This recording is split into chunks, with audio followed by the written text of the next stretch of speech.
So people have asked me how to build the RC cockpit, and I'll explain. It's really pretty simple. Once you get into it, I'll explain what I did. First off, I took a DXE, and I have another one over here, and show you what I did to it.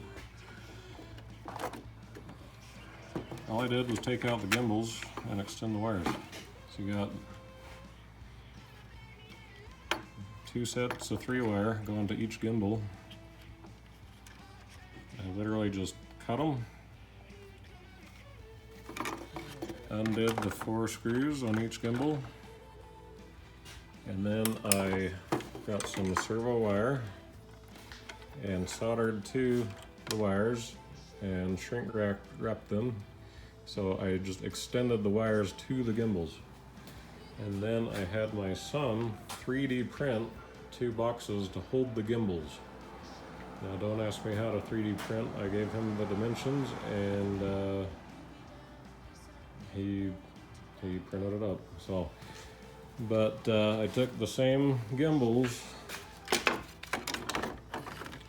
and I put them in the boxes with the wires still wired to the controller. The left gimbal is mounted right here. And for throttle, I have a bicycle brake cable, and it's just zip tied to the stick. And that cable goes up. Get around here. See, the cable comes up, and there you have the throttle. And then the throttle will stay where you leave it, depending on the tension of this screw. And then there's a spring to pull the cable and gimbal stick back to 0. And then for the rudder, you have, right rudder, left rudder, right foot, left foot. That's this contraption here. And the whole thing's welded out of EMT conduit. And if you do weld EMT conduit, it's galvanized steel. And if you burn galvanization, it will put off zinc oxide. If you breathe too much of that, it'll kill you. So you want to do this type of welding outside. I used EMT conduit because it was cheap and easy to work with, if you have an EMT bender. And but yeah, you want outside in the wind. You don't want to breathe the fumes at all. So that aside, moving on. I took a this is like a control linkage you'd use on an airplane. I bent a little jog in it, put it in a hole I drilled here, measured from the pivot point. This is all thread, and there's a nut basically on there welded to the bar. So that's a pivot point on the all thread, and then you have your rudder. This is literally the left stick from the radio, and you don't even have to reverse anything in this position. And then you have your throttle and rudder. Then I have this bar here as a stop. Everything you do when you're connecting stuff to all this metal stuff, you want stops, or else you're gonna break. You have a lot of leverage against this little stick here that's made out of plastic, and you will break the stick. You gotta be careful. So there's a stop here. I measured the end points of the sticks, and I also have a stop again on the throttle. Throttle stops right here, and so that's your throttle and rudder. Now the right stick, same thing, but just upside down, and there is the right stick. So it's just on the shaft of the yoke. That's it. When that moves, it moves the stick, and the stick's just held still going through this hole. Now I used to have the wood extending all the way through the hole, but I was afraid as it moved around, the wood going in and out might bind up So I just cut it short, and that's a hanger wire, just a piece of hanger. And the hanger just won't get bound up on the hole, it's gonna slide just fine.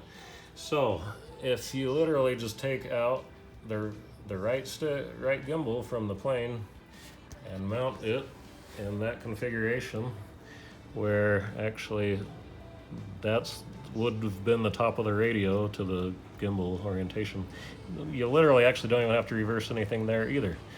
And again, you want to have stops, or else you will break that little plastic stick right off. So I have another bar here, and then these are stops, and all along there, and then stops at the end points of here. So you can go all the way in and out, boom, boom, boom, boom, and you're not gonna break. Springs for centering all the controls, I got in a kit like this, is around 10 bucks on Amazon. I can't remember, 10, 12 bucks.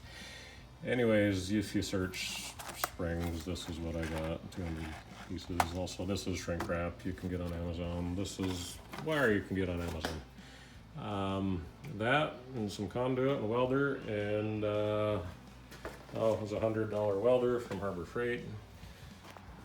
The shaft for the yoke, and a few oval pieces are the only non-EMT parts of the structure. The shaft is just a thicker steel pipe I had laying around, and I have it's actually in 2-hole EMT straps that I welded on, and usually EMT straps are made so pipe doesn't slide through them. What I did was I pounded them out and inverted them, so the ridge that was normally on the outside of the strap is now on the inside of the strap as a smooth surface for the pipe to slide on. And then I put some just straight plain grease on the shaft. It rides pretty smooth. Everywhere else on all these other little joints, I'll spray WD-40, and it keeps things quiet, no squeaks, running pretty smooth for the most part. Let's see if I have the grease I use on the shaft. Any grease will do, really.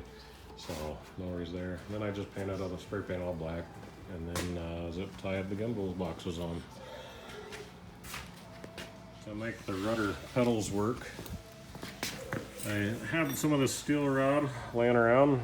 I think this came with a garage door spring, is where I got it. Anyways, it's just a steel rod. I welded here and here, then made the pedals out of EMT, and this is a piece of EMT around the steel rod. This is a piece of EMT as a spacer, another spacer, and spacer, and this is all EMT on a solid metal rod, and that holds the pedals in place and makes them work. When I use the cockpit with head tracking, what I do is I have my homemade head tracker. There's a battery powering the head tracker. It sticks on this Velcro back here, and then I plug it in. Now for the head tracker to work, it has to go through the trainer port, and basically this radio is master 2, as if the head tracker were a buddy box. But what you do on the DXE, it's a 7-channel radio. You plug it into, you get the special cable, use it, plug it in the computer, and you turn basically channels. In my case, I'm using 5 and 6 for head tracking. And instead of having to hold the button the whole time, I added a switch, drilled a hole, put a switch from another radio on, and this switch is just wired in parallel across the trainer button internally. So it's soldered to this button. The switch is on, it's the same as holding the trainer button. So what you have is, when this one is in trainer mode, and this is just held on by hooks, just sitting so it can rest there. Anyways, I have this trainer switch here, Then this sends all 6 channels to this radio. Channels 1 through 4 are being controlled by all these things, and then channels 5 and 6 are to here. So this is master to that, and that is master to that. And then this is Velcro on my goggles, and then you have head tracking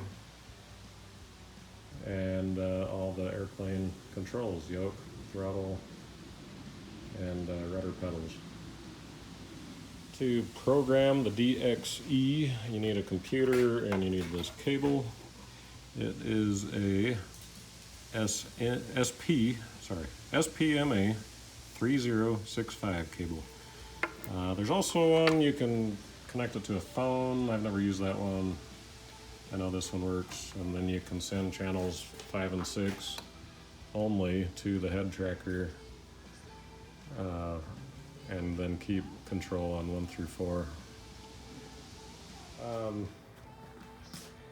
Now, so I have stops that's gonna hit. Boom. I also have a foam pad there, just a cushion, make sure so it doesn't clank like crazy. And then to center, I have springs. This will center the elevator.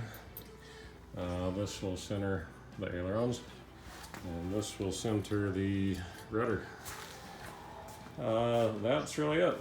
This other bar, what it's for, is to hold. I have a 42-inch TV that will rest on this bar. This will go up into 2 holes on the bottom of the TV.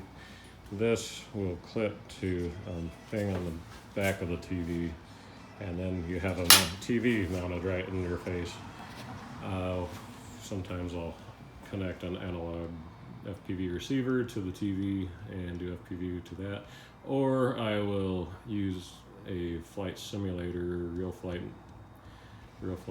simulator, goes from the radio to there. So I have 2 radios here. So I basically made it with a DXE because it's the cheapest Spectrum radio. You can bind a DXE to your plane and go straight from that to the plane. Instead, I use it as a trainer configuration where I have all my models in this radio. This is just sitting there. This one is zip tied on, it just stays on. Now all my models are in this radio, and then instead of the trainer as on the button, I have the trainer on the switch. So if I'm flying with the cockpit and anything goes wrong, I can reach and grab this radio, flip the switch, and then I'm flying with this radio.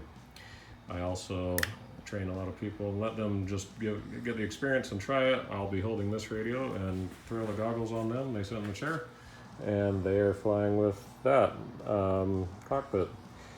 Another thing I do is I might put, well, one thing I always do is I want to keep this clean. It's down on the ground and people walking around. All that. It's going to get dirty, and I don't want dirt getting in the gimbal. I always just take some plastic wrap and just kind of cover it up to keep it clean, and it's worked all right.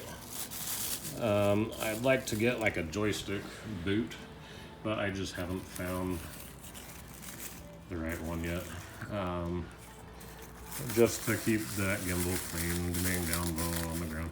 This one where it's up and it's upside down, it doesn't get dirty, but that one will get very dirty when you take it out to the field. So that's to keep it clean.